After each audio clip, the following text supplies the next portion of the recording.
I had a question. Yes. If Allah created the world, then who created Allah subhanahu wa ta'ala? Okay, that's all right. That's actually a very interesting question. But before I think we answer that question, we should first know who Allah subhanahu wa ta'ala truly is. Well, isn't Allah the one who created everything? And wasn't He here before everything else? That's right, Bilal. Allah is al-awwal, the first. That means there was nothing before Him. Allah subhanahu wa ta'ala is, was, and will always exist. So the question, who created Allah, doesn't make any sense, because the word Allah means the one who is uncreated. Sheikh, can you explain it a bit more? Okay, Muhammad, can you come to the front, please?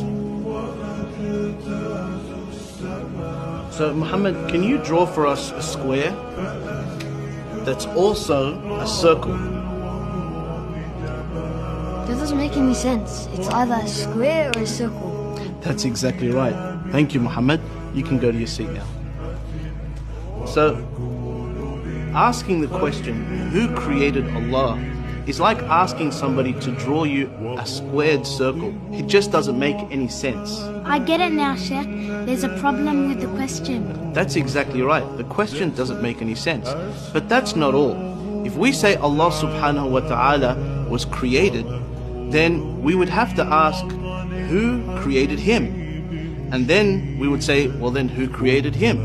And that would go on and on and on forever. And the entire world would never have existed. Let me give you an example.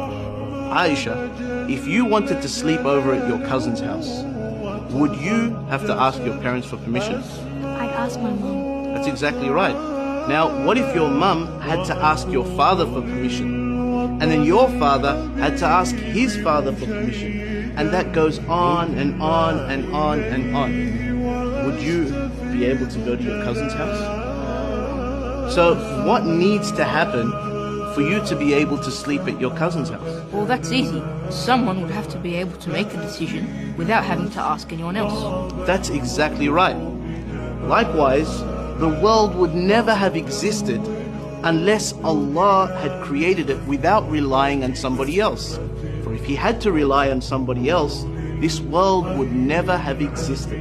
It is necessary for this world to have a creator that is awesome, He is absolutely powerful, He is uncreated, and He is the originator of all things, and that is Allah.